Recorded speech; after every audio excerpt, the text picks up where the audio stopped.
Thank you for coming back to my channel. Home sellers today are juggling emotional stress, financial pressure, and market uncertainty. At the top of their concerns are accurate pricing, controlling costs, preparing the property, avoiding weak offers or failed deals, and timing the move wisely while navigating mortgage rates and home buyer market shifts. The good news is that there are practical steps you can take to reduce stress, protect your bottom line, and position your home for a successful sale. Here are some key recommendations every homeowner should consider before putting their home on the market. How to price a home accurately is causing homeowners anxiety. Too high and the property can linger unsold.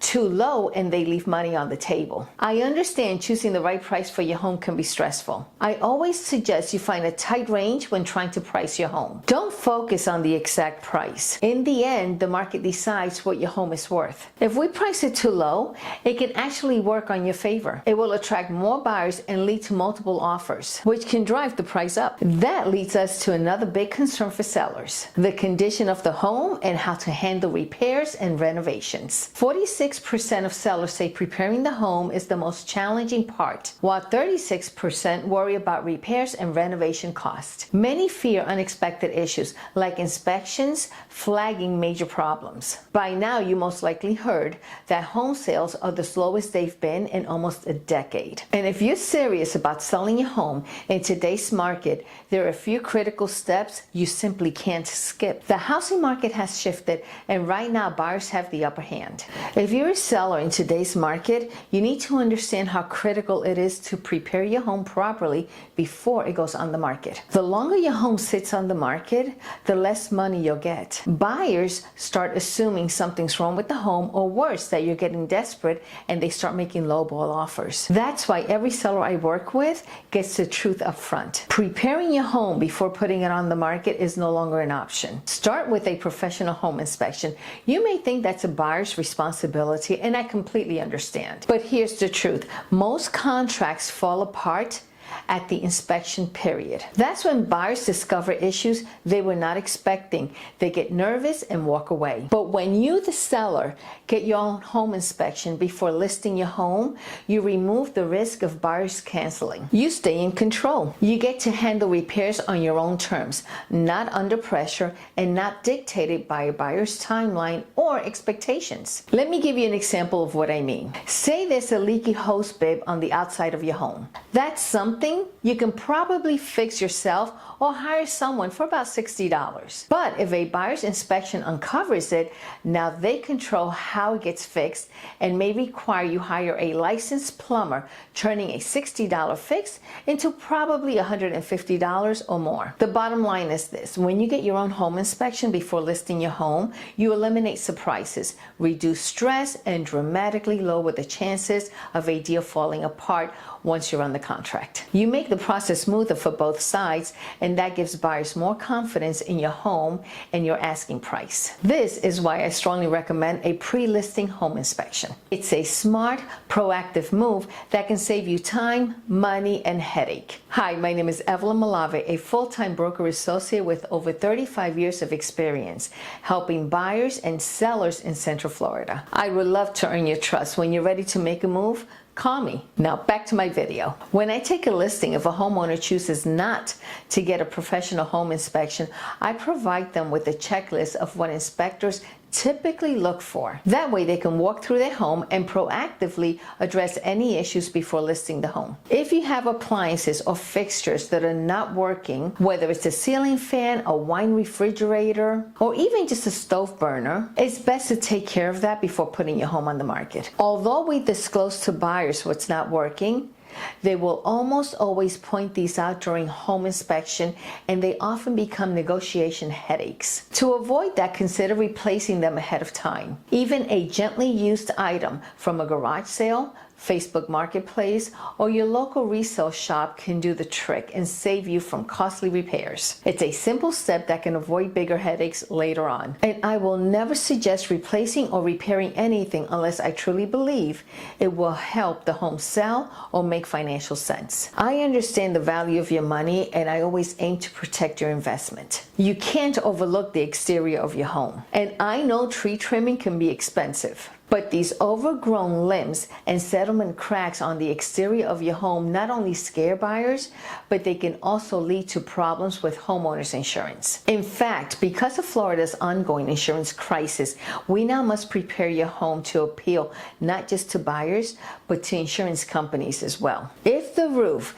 HVAC, or water heater are more than 10 years old, expect buyers to ask for a credit, or they may risk having their homeowner's insurance policy canceled. Decluttering, staging, making repairs, and presentation are no longer suggestions. In this market that we're currently in, they are a must. When I say staging, you don't have to hire a professional stager. Most often, these small tweaks you can make yourself. First, you will start decluttering every space. Remove excess items from countertops. This means put away all small appliances. Box at least 50% of what you have in the pantry and in all your closets throughout the house. Less is more. Buyers want to see the space, not your stuff. Use storage bins or rent a small storage unit if needed. Then depersonalize.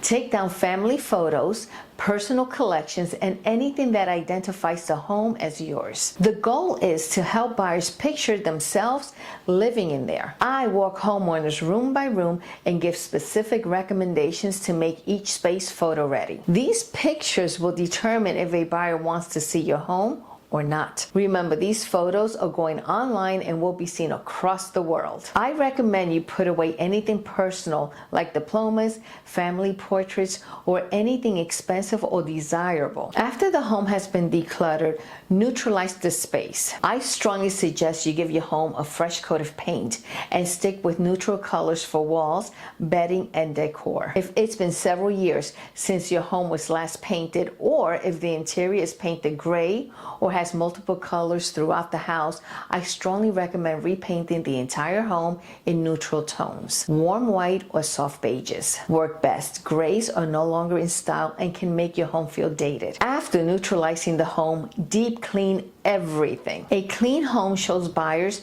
that it's been well cared for. Pay special attention to kitchens, bathrooms, baseboards, windows, and grout lines. And make every room have a purpose. Even if you don't use that extra bedroom or bonus room, stage it so buyers can see its potential as a home office or guest bedroom or even a gym. Eliminate odors, avoid strong air fresheners. Instead, aim for a fresh, clean scent. A little baking soda in the trash can, fresh air from open windows, or a simmering pot of lemon water before showings can help every showing. Rearrange furniture for flow. Make sure rooms feel open and spacious. Float furniture away from walls when possible and remove oversized or excess pieces that make rooms feel crowded. Remove anything that does not belong in the room. For example, you should not have gym equipment in the kitchen, nor anywhere in the living area or bedrooms. But you can have it in a dedicated workout room. Add light,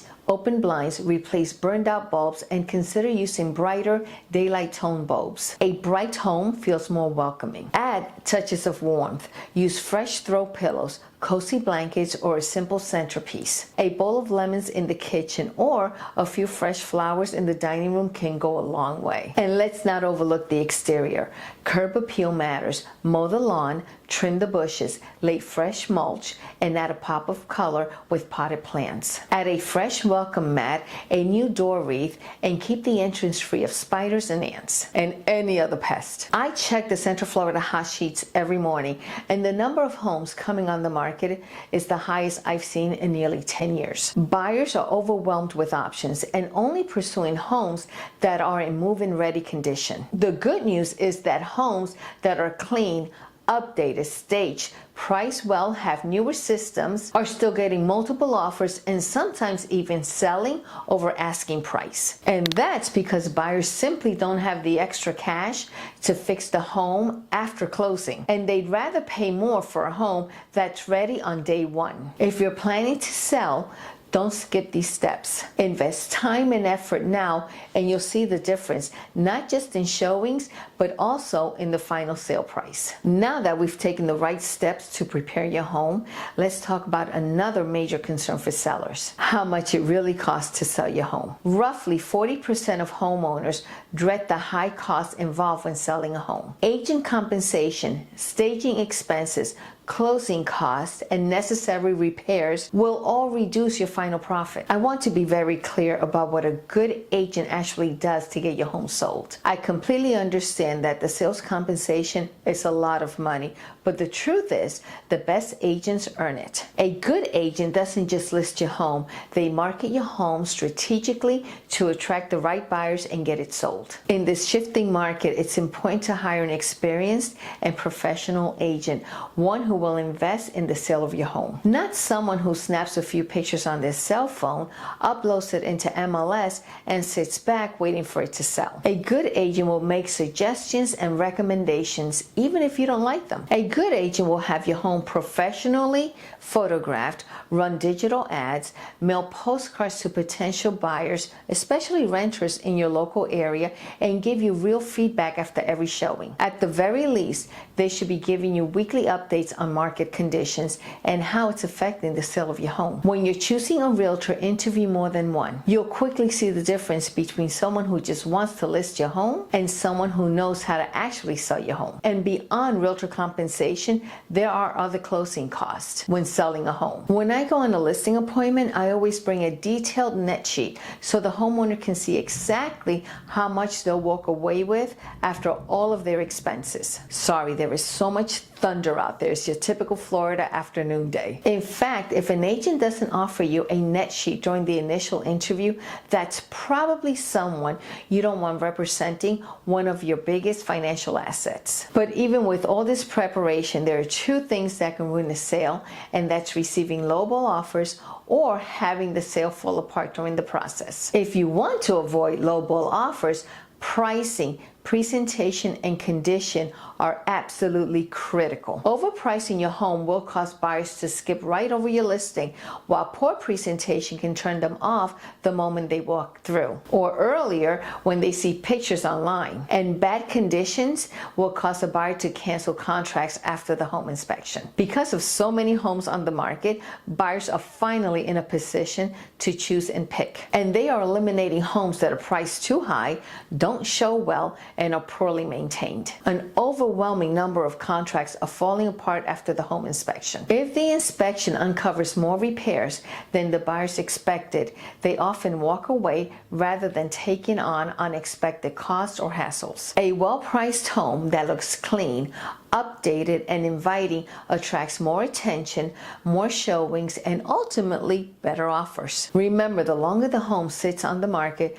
the less you'll likely get. First impressions matter, and you only get one chance to stand out. Which brings us to another key topic: timing and transaction logistics, which are very important when selling a home. Selling your current home while trying to buy your next can be stressful. One of the most common questions I get from homeowners is, how fast will my home sell? They're simply trying to figure out how and when to make the next move, and how much money they'll have left over after the sale of their current home for the next purchase. The truth is, how quickly your home sells depends on several factors. How well it shows, the age and condition of the roof, the HVAC system, and the hot water heater. Most importantly is how well it's priced. Once I list a home, I always recommend sellers start researching potential neighborhoods, schools, and commute routes. Just as important, take a close look at the price point of your next home. My goal is to ensure that you walk away from the sale of your current home with enough money to purchase your next home. I had a closing last week, and the title agent told me they're seeing more and more contracts fall apart just before closing, often due to last-minute loan issues. And because of this, I will now start suggesting to my sellers that we negotiate a short lease back from the buyer. This means staying in your home for a few days, no more than 2 weeks after closing. But this lease back has to be negotiated during the initial offer stage, not later. Recently, I've heard of situations where sellers have packed up and moved out, only to find out the day of closing that the buyer did not qualify for their loan. loan. It's a difficult situation to be in, and it's preventable. A post-closing leaseback is one of the best ways to protect yourself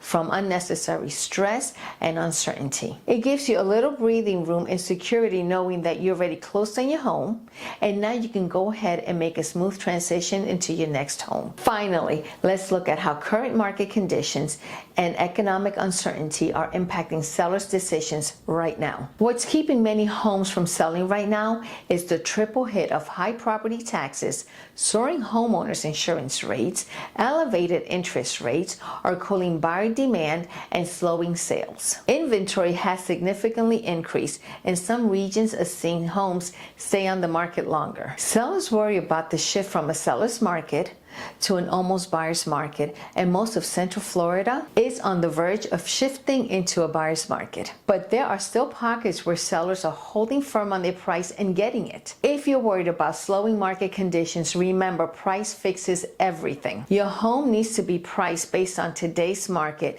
not last year's highs nor next year's hopes. I've included links below for the school district in both Orange and Seminole counties, as well as the Humane Society for each county. Don't get caught off guard in this shifting market. Stick with me and you'll always be one step ahead. Subscribe for weekly updates, and I'll see you in my next one.